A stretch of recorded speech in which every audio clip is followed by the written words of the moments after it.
లో ప్రధానంగా బెయిల్ రావడానికి జానీ మాస్టర్‌కి ఏంటి రీజన్ ఏంటి? చాలా మంచి ప్రశ్న అడిగారు. యాక్చువల్గా ఫస్ట్ మీరు స్టార్ట్ చేసిన కంటెక్స్టే అది. ఇవాళ ఝాన్సీ గారు ట్వీట్ చేశారు. ట్విట్టర్లో పోస్ట్ పాష్ కమిటీ. పాష్ కమిటీలో చాలామందే ఉంటారు. ఈవిడితో పాటు మేబీ తమ్మారెడ్డి భరద్వాజ్ గారు కూడా ఉన్నారు అనుకుంటా. ఇంకా చాలామందే ఉన్నారు. అందరిలోనూ ఈవిడే పోస్ట్ చేశారు. మిగతా వాళ్ళందరూ కూడా ఇంత ఎగ్జైట్ అవ్వాలా, బట్ ఆవిడే పోస్ట్ చేశారు. సరే, గుడ్. అయితే ఆ పోస్టింగ్ ఏంటంటే జానీ మాస్టర్ కేసు మీద జానీ మాస్టర్ మేము గెలిచాం. Film chamber of commerce. So అయితే దీంట్లో పాయింట్ ఏంటంటే దీన్ని వక్రీకరించి చూడకూడదు. ఐ మీన్ వాళ్ళు చెప్పే ఆ పోస్ట్ జనరల్గా చూసిన వాళ్ళకి ఏమవుతుందంటే, ఓహో జానీ మాస్టర్ ఇలా చేసేసాడు అని చెప్పి కోర్టు నమ్మేసింది. కాదు, అక్కడ ఏంటి, జానీ మాస్టర్ ఒక అప్పీల్ చేసుకున్నారు. నన్ను తీసేసి వేరే వాళ్ళని పెట్టి ఎలక్షన్స్లో ఈ పోటీ చేయకుండా వేరే వాళ్ళని పెట్టారు, ఈ ఎన్నిక చెల్లదు అనే దాని మీద ఆయన వెళ్ళారు తప్ప, ఇదిగో ఈ అమ్మాయికి నాకు మధ్య ఈ హెరాస్మెంట్ జరిగింది, ఇది తప్పని తేల్చండి అని చెప్పి ఈయన కోర్టుకి వెళ్ళాం. దాని గురించి కాదు జరిగింది. ఈ ఎలక్షన్ చెల్లదు, అసలు దానికి ఈ సృష్టి వర్మకి ఏ సంబంధం లేదు. కేవలం ఈయన ఈ ఎన్నిక చెల్లదు అని వెళ్ళిన దాంట్లో ఇది వాళ్ళు ఏదో కుదరదని చేశారు. But they will go to high court. Okay, దాంట్లో ఎటువంటి ఇది లేదు. మరి ఝాన్సీ గారు ఎందుకు అలా పోస్ట్ చేశారు? ఆవిడని అడగాలి మీరు ఖచ్చితంగా. ఈవిడే మీకేమనిపించింది అసలు? అంటే ఒక ఫెమినిజం గట్టిగా ఉండడం వల్ల ఒక రకమైన సంబరం. మేబీ మనకు తెలిసిందే, ఆవిడ గట్టిగా స్త్రీ పక్షపాతంతో మాట్లాడతారు.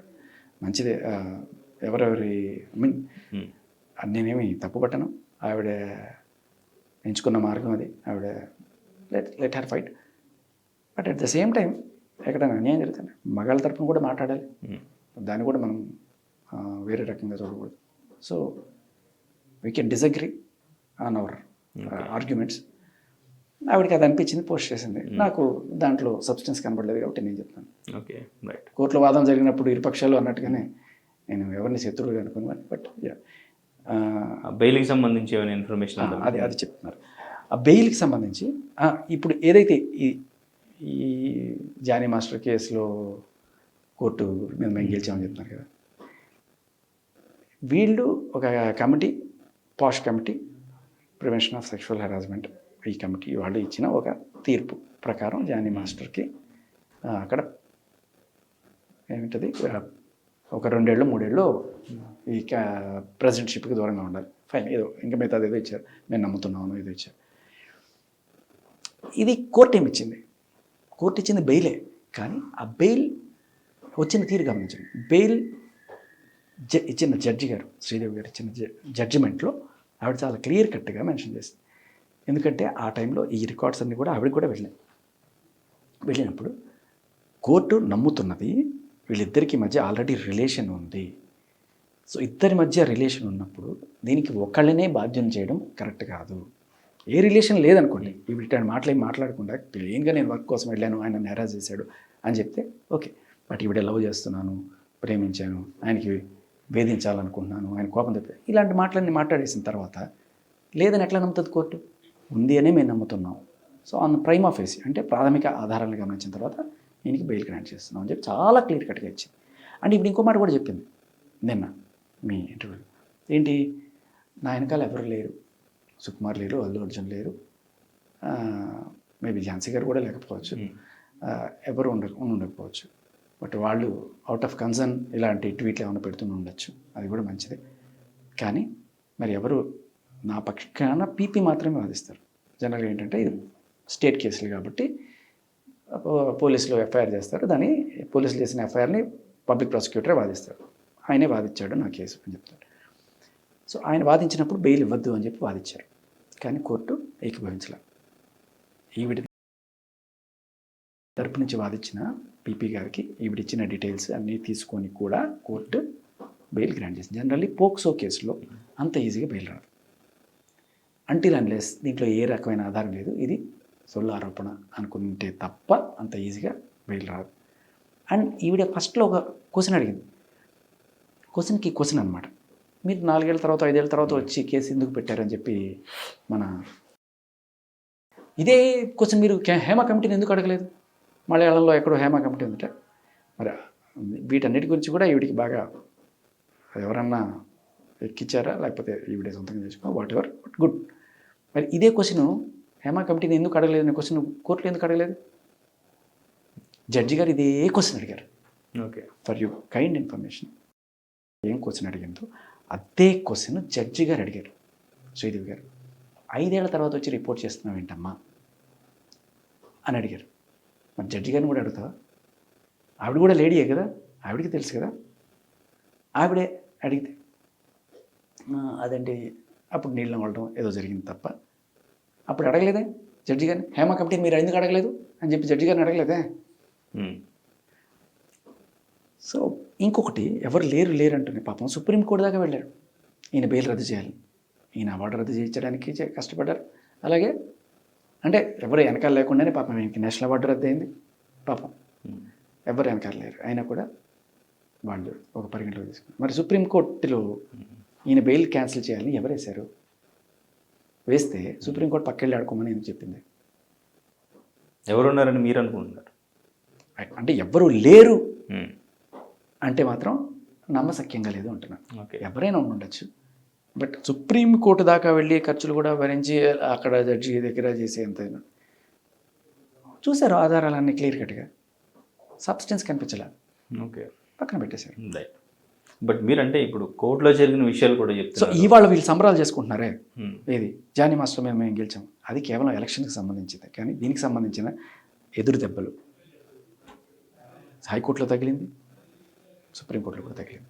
ఇద్దరు జడ్జిలు బెయిల్ క్యాన్సిల్ చేయడానికి నిరాకరించారు. అంటే వీళ్ళ దాంట్లో విషయం లేదని గమనించడం వల్లే. లేకపోతే పోక్సో కేసు, మామూలు కేసుల్లో ఓకే, పోక్సో కేసులో 20 ఏళ్ళ నుంచి లోపల ఉన్నవాళ్ళు ఉన్నారు, బెయిల్ రాక ఏళ్ళకి తరబడి అక్కడే ఉన్నవాళ్ళు ఉన్నారు. పోక్సో కేసులో వచ్చింది అంటే దెర్ ఈజ్ సమ్ సబ్స్టెన్స్. అంటే ఇప్పుడు ఇంకో మాట కూడా అన్నారు, ఏంటి ఆయన ఎందుకు తీసేశారు, ప్రెసిడెంట్షిప్ నుంచి తీసేశారు అంటే దాని అర్థం ఏంటి? ఏదో జరిగిందనే కదా, ఏదో జరగడం అంటే నేను ప్రూవ్ చేశాను, ఆయన ఇలా చేశారని చెప్పి ప్రూవ్ చేశాను. ఆయన ఉన్న కొరియోగ్రఫీ దీంట్లో ఆయనకి బోర్డు మంది శత్రువులు ఉండొచ్చు, కాంపిటీషన్ ఫీల్ అయ్యేవాడు ఉండొచ్చు, రకరకాల మంది రకరకాల వాంగ్మూలాలు ఇచ్చి ఉండొచ్చు, ఈవిడ సబ్మిట్ చేసినవి ఈవిడికి సంబంధించిన ఉండొచ్చు.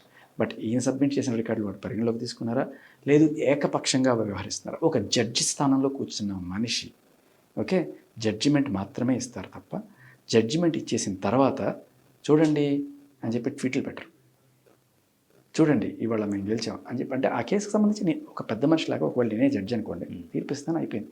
తర్వాత ఎప్పుడో ఏదో జరిగితే నేను మళ్ళీ సంబరాలు చేసుకోవడానికి ట్వీట్లను ఇవన్నీ చేయను. Your a judge, your an honourable judge. Maybe lawyers అది ఉండకపోవచ్చు, లేకపోతే నువ్వు నిజంగానే జడ్జి కాకపోవచ్చు. పాష్ కమిటీలో నేను ఒక దీంట్లో కూర్చొని పెట్టినప్పుడు ఒక హుందాతనం అనేది ఉంటుంది. బట్ మేబీ అది ఎందుకు చేశారో ఆవిడే మీరు అడిగి తెలుసుకోవాలి. ఒకవేళ అలా చేస్తే జనాలకు డౌట్ వస్తుంది కదా, మేబీ పార్షియల్గా వ్యవహరించారా? ఎందుకంటే అంత అత్యుత్సాహంతో మీరు పోస్ట్ పెట్టారంటే ఈ కేసు గెలవాలి ఈవిడ అని చెప్పి మీరు ఫస్ట్ నుంచి కోరుకుంటున్నారు కాబట్టే ఈ తీర్పు రాగానే వెంటనే మీరు పెట్టి ఆ సంబరాలు జరుపుకుంటున్నారంటే మీరు ఒక బయాస్డ్ జడ్జిగా వ్యవహరించారా ఈ పాష్ కమిటీలో ఓకే అనేది సామాన్యుడిగా నాకు వచ్చే డౌట్. అంటే తను ప్రెస్ మీట్లోనే చెప్పారు, ఈవెన్ తను మైనర్గా ఉన్నప్పుడే సెక్సువల్ హెరాస్మెంట్ జరిగింది, అది ప్రూవ్డ్, తను మొత్తం కూడా ఎక్స్ప్లెయిన్ చేసింది, మా దగ్గర కొన్ని ఎవిడెన్స్ కూడా కలెక్ట్ చేసాం, అన్నీ తెలుసుకున్న తర్వాత ఈ ప్రెస్ మీట్ పెట్టామని కూడా. ప్రూవ్డ్ అంటే కోర్టులో ప్రూవ్ అవ్వాలి. ఓకే సరే, పాష్ కమిటీలో అదే అంటున్నా, ఆవిడ చెప్పేసిన తర్వాత ఇన్నాళ్ళ తర్వాత నువ్వు సంబరాలు చేసుకుంటున్నావు అంటే నాకు ఒక సామాన్యుడిగా వచ్చే డౌట్ ఏంటంటే మీరు ఒక బయాస్డ్ జడ్జిగా ఏమైనా వ్యవహరించారా అనే ఒక డౌట్ రాకపోదు. ఎందుకంటే ఇప్పుడు దాంట్లో చాలామంది జడ్జిలే ఉన్నారు, ఎవరు ఈ సంబరాలు చేసుకోవాలి కదా. తమ్మారెడ్డి గారు ఉన్నారు, ఇంకా చాలామంది ఉన్నారు, but why only you? Okay right. So మీరు అంటే ఇంత కాన్ఫిడెంట్గా మాట్లాడుతున్నారు, ఎవిడెన్స్ అనేవి మీ దగ్గర కూడా, మీ దగ్గరే ఫస్ట్ ఆడియో కూడా అసలు, అంటే ఇప్పుడు కోర్టులో జరిగిన ఇష్యూ గురించి మాట్లాడారు, ఏంటి మీకు ఎలా తెలిసింది, మీరు ఎవరెవరి దగ్గర మాట్లాడారు, ఈవెన్ జానీ మాస్టర్ని ఏమైనా కలిసారా, మాట్లాడారా, ఎక్కడి నుంచి ఇవంతా కలెక్ట్ చేశారు ఇన్ఫర్మేషన్? అందరితో మాట్లాడాను, జానీ మాస్టర్తో మాట్లాడాను, తర్వాత వాళ్ళ మిస్సెస్తో మాట్లాడాను. అంటే అప్పట్లో కుదరలేకపోయాను, కుదిరినప్పుడు నేను మాట్లాడాను. ఏంటి మీ మీద ఏదో వస్తుంది, మీ మీద సమాధానం చెప్పండి, మీరు ఒక జర్నలిస్ట్గా మీరు అడిగినట్టే నేను అడిగి కొన్ని వివరాలు సేకరించాను. కొన్ని ఆయన శ్రేయోభిలాషులు వాళ్ళు వీళ్ళు మనకి ఇట్లా పంపించిన వాళ్ళు ఉంటారు. సో మరి అమ్మాయి వైపు నుంచి కూడా తెలుసుకున్నారా? అమ్మాయి వైపు నుంచి కూడా తెలుసుకున్నాను. అమ్మాయి చాలా మంచిదని విన్నాను. జానీ మాస్టర్ అంటే ఒకటే, నేను ఫస్ట్ స్టార్టింగే అదే చేశాను. అమ్మాయి ఏ రోజు డబ్బుల కోసం ఎక్స్ట్రాషన్ కోసం చేయలేదు. ఇది విడిపోదాం అనుకుంటే విడిపోవాలి. ఇప్పుడు మొగుడు పెళ్ళమైనా బాయ్ ఫ్రెండ్ గర్ల్ ఫ్రెండ్ కొట్టుకొని ఉండొచ్చు, తిట్టుకొని ఉండొచ్చు, రిలేషన్లో ఏదైనా జరిగి ఉండొచ్చు. వన్స్ నువ్వు బయటకు వచ్చేసిన తర్వాత నీ లైఫ్ నువ్వు చూసుకో. ఓకే. కానీ దానికోసం అవతల వాళ్ళ జైల్లో పెట్టించడాలు ఇంకా అంటే అది తీరనట్టు మళ్ళీ మీడియాలోకి వచ్చి ఆయన మీద బురద జల్లే ప్రయత్నం చేస్తుంది. అండ్ కూడా అన్నారు, ఒక అబ్బాయి సమీర్ అనే అబ్బాయి నన్ను మైనర్గా ఉన్నప్పుడు ఈ అమ్మాయి చేసిందంటే మన బ్రిటిష్ అదే క్వశ్చన్ కూడా అడిగింది మన ఇంటర్వ్యూలో. అడిగినప్పుడు ఇప్పుడు ఏం చెప్పింది, మీరు అది వాళ్ళని అడగండి, ఎక్కడ అసలు ఆ సమీర్ ఎక్కడ, ఆ సమీర్ ఎక్కడ అని చెప్పి 3 సార్లు అడిగింది. మేబీ అతను రావాలని ఆవిడ బలంగా కోరుకుంటున్నట్టున్నారు. ఆయన సూసైడ్ చేసుకుంటా అన్నాడు, చేసుకున్నాడు. అంటే this is an abetment to suicide basically. నువ్వు చచ్చిపోలేదా ఇంకా, చచ్చిపో అంటే ఒక గర్ల్కి మగవాడిని సూసైడ్ చేసుకునే అధికారం ఉంది. అదే ఒక మగవాడు కనుక గర్ల్ని చచ్చిపో అన్నాడు అనుకో, అది అబెట్మెంట్ టు సూసైడ్.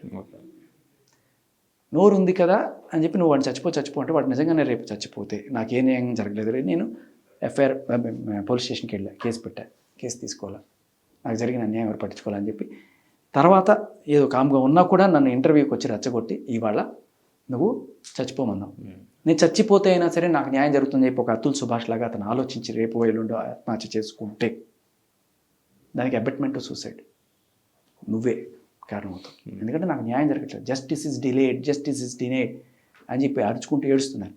ఎందుకంటే అమ్మాయి ఇల్లు పెడితే ఇట్లా పెడుతున్నారు కేసులు, అబ్బాయి ఇల్లు పెడితే లేవు, సెక్షన్ లేవు, పెట్టలేము అని చెప్పి అన్నారు.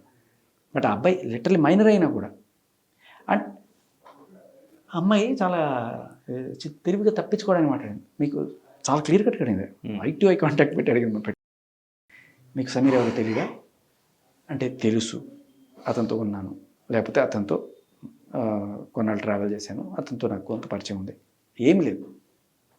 చాలా తెలివిగా దాటేసింది. మీరు గమనించి, సమీర్ ఎవరో నీకు తెలీదా, సమీర్కి నీకు సంబంధం లేదా, మరి లేకపోతే నువ్వు చావు అని చెప్పనే అంతే. కోపం ఎందుకు వస్తుంది? అతని దగ్గర చాట్స్ అన్నీ ఉన్నాయి, అవన్నీ పోలీస్ స్టేషన్లో ఇచ్చాడు, అయినా కూడా పెట్టాల కేసు. అలా ఉంటుంది మన దేశంలో పరిస్థితి. ఓకే. సమీర్ వైపు నుంచి తెలుసుకున్నారు, మరి సమీర్ ఏమయ్యాడు? అతన్ని కనుక్కోవడానికి ట్రై చేస్తున్నాను, I will get in contact. అతను రాగానే అతను కూర్చోబెట్టడం, లేకపోతే అతని తరపు నుంచి అతను ఏం చెప్పాడనేది నేను మీకు తెలియజేస్తాను. దగ్గర ఉన్న ఎవిడెన్స్ కలెక్ట్ చేస్తాను ఖచ్చితంగా. Okay, right. సో ఫైనల్గా ఏం జరుగుతుంది అనుకుంటున్నారు ఇప్పుడు ఇంకా ఈ కేసులో? ఈ బేసికల్లీ ఎఫ్ఐఆర్ నుంచి బెయిల్ వచ్చేదాకానండి జనరల్గా కేసు. ఒకసారి బెయిల్ వచ్చేసిన తర్వాత అవి ఇప్పుడు 3 నెలలకో 6 నెలలకో సంవత్సరానికో ఆ వాయిదాలు పోతుంది. మన దేశంలో చాలా త్వరితగతిన జరుగుతుంది. సో కాబట్టి ఈ వాయిదాలు నడుస్తుంటే 2 ఏళ్ళు 3 ఏళ్ళు 5 ఏళ్ళు పట్టినా కూడా దాని తర్వాత ఎవరి పాటికి ఎవరు వెళ్ళిపోతారు. సో అవి చూడండి. బట్ ఏంటంటే ఇక్కడి వరకే మనుషుల్ని హింసించగలం, ఆ తర్వాత కోర్టు తీర్పు వచ్చిన తర్వాత, బెయిల్ వచ్చేసిన తర్వాత. కానీ ఈలోపు ఇక్కడతో అయిపోయింది, బెయిల్ వచ్చేసిన తర్వాత కూడా మనిషి ప్రశాంతంగా ఉండకూడదు అనుకుంటే మళ్ళీ ఇంటర్వ్యూలకు వచ్చి బోధ చల్లి, నువ్వు అట్లా, నీకు సిగ్గుందా, నీకు లేదా, నువ్వు చచ్చిపో, వాళ్ళు ఆవిడ తిట్టింది. ఓకే, ఎవరికి మీకు సిగ్గు లేదా అలా మాట్లాడడానికి అని చెప్పి సుమలత గారిని అంది. సో నేను మహిళల కోసం బ్రాండ్ అంబాసిడర్గా మారుతున్నాను. నేను మహిళల వీళ్ళందరికీ కూడా నన్ను ఆదర్శంగా తీసుకోండి, నేను చేసినట్టు అందరూ చేయండి. అంటే ఏంటి, మీ కెరీర్ కోసం చెప్పింది కదా ఫస్ట్ మీ ఇంటర్వ్యూలో చెప్పిన, నా కెరీర్ గురించే నేను ఆలోచిస్తాను తప్ప నేను ఇంక వేరు. సో దానికోసం అవతల వాళ్ళ పెళ్ళైన పిల్లలున్న మగాళ్ళనైనా సరే వాడు ముచ్చటపడినా లేకపోతే ఏదైనా సరే మన కెరీర్ కోసం ల్యాడర్లో మెట్లు ఎక్కినట్టు ఎక్కి ఫైనల్గా మనం అక్కర్లేదు అనుకున్నప్పుడు ఒక దాన్ని చేస్తాం. ఇంకొక మాట కూడా ఉంది ఆవిడ, నా టాలెంట్ మీద నేను వచ్చాను, ఇట్స్ మై హార్డ్ వర్క్, అందుకనే నేను వచ్చాను.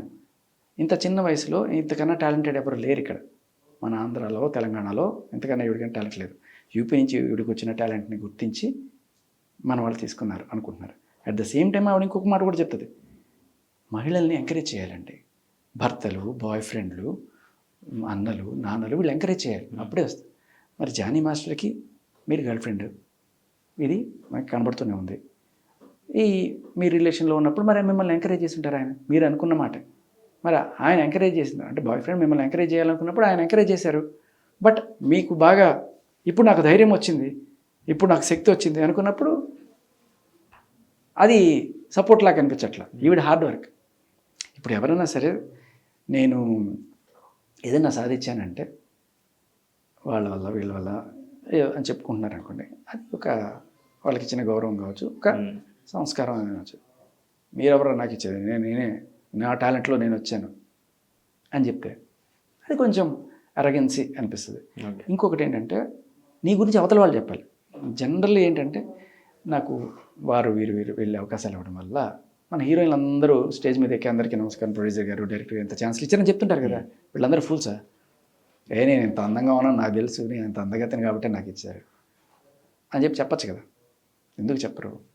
ఇది వాళ్ళు చెప్తే అందంగా ఉంటుంది. ఓ ప్రొడ్యూసర్, ఓ డైరెక్టర్ ఆవిడ అలా అంటారు కానండి, ఆవిడ కోసం వందల మంది పడిగప్పులు కాస్తారండి, ఆవిడ హంబుల్గా అలా మా గురించి చెప్పింది అని చెప్పి వాళ్ళు చెప్తే అందంగా ఉంటుంది. నీ గురించి, నీ టాలెంట్ గురించి ప్రపంచం చెప్పాలి. మనం డబ్బా కొట్టుకోకూడదు. నేను హార్డ్ వర్క్ చేశా, నేను సూపరు, నేను సూపర్ కాదు. అది అవతల వాళ్ళు చెప్పాలి. అది హంబుల్గా ఉంటుంది. అది సో సంస్కారం నేర్పించాలి. అంతేగాని నన్ను ఆదర్శంగా తీసుకోండి, నేను ఒక బ్రాండ్ అంబాసిడర్ని, నేను చేశాను, ఇట్లా కేసులు పెట్టండి, ఇలా పెట్టండి మీ మీరు ఎవరండి. కానీ ఎప్పుడు చక్కగా మీరు వాళ్ళతో అన్ని రకాలుగా మీ కెరీర్ అంతా సమకూర్చుకున్నాక ఫైనల్గా మీకు మీ కాళ్ళ మీద నిలబడే శక్తి వచ్చినా అప్పుడు వాళ్ళ మీద పెట్టండి. ఓకే, ఫస్టే పెట్టేశారనుకోండి ఈ కెరీర్ మీకు ఉండదు కదా. ఫస్టే మీరు చెప్పేసి కొట్టారనుకోండి, మాధవి అట్లాగా అయిపోద్ది. ఇప్పుడు ఆవిడకి సినిమాలు లేవు కదా. బట్ నిజానికి ఆదర్శం అంటే అది. అంటే మీకు కావాలంటే నిత్యంలాగా ఎక్కండి, తర్వాత ఒక్క తోపు తోయండి. రైట్ శేఖర్ పాషా గారు. సో మొత్తానికి ఎవిడెన్స్ అన్నీ కూడా కలెక్ట్ చేస్తారు. ఏ కేసు వచ్చినా కానీ ముందు అందులో ఏమున్నాయి, అసలు నిజాలు ఏంటి, అబ్బాయికి అన్యాయం జరుగుతుందా లేదా అనేది ముందు తెలుసుకుంటారు. సో అదే కోణంలో ఈ కేసులో కూడా చాలా ఎవిడెన్స్ బయట పెట్టారు. మీ గొంతు ఎప్పుడు వినిపిస్తూనే ఉన్నారు. ఐ థింక్ మీరు లా చేయాల్సిందేమో, ఎందుకంటే point to point, pin to pin, ప్రతి దాంట్లోనూ మీరు ఒకటి క్యాచ్ చేసి దానికి మళ్ళీ ఆన్సర్, ప్రతి పాయింట్ని గుర్తుపెట్టుకుని ఆన్సర్ చేశారు. అంటే మీరు దీన్ని ఎంత డెప్త్ డీటెయిల్డ్గా మీరు అనాలిసిస్ చేసి ఎవిడెన్స్ కలెక్ట్ చేసి మాట్లాడారో అర్థమవుతుంది. సో నిజంగా డెఫినెట్గా ఎవరికి న్యాయం జరుగుతుంది అనేది మనకి చూస్తుంటే, ఈ సినారియోస్ చూస్తుంటే అర్థమవుతుంది. సో అన్యాయం ఎవరికి జరుగుతుంది, న్యాయం ఎవరికి జరుగుతుంది అనేది డెఫినెట్గా ఎవరి వైపు న్యాయం ఉందనేది మనకు తెలుస్తుంది. కాబట్టి న్యాయం జరగాలి మనం కోరుకునే వ్యక్తికి అనుకుంటున్నాను. Thank you so much. Thank you. Right అండి, రైట్. మరిన్ని వీడియోస్ కోసం ఛానల్ ని సబ్స్క్రైబ్ చేయండి. లేటెస్ట్ అప్డేట్స్ కోసం వాట్సాప్ ఛానల్ ని ఫాలో అవ్వండి. ఆ లింక్ డిస్క్రిప్షన్ లో ఉంది.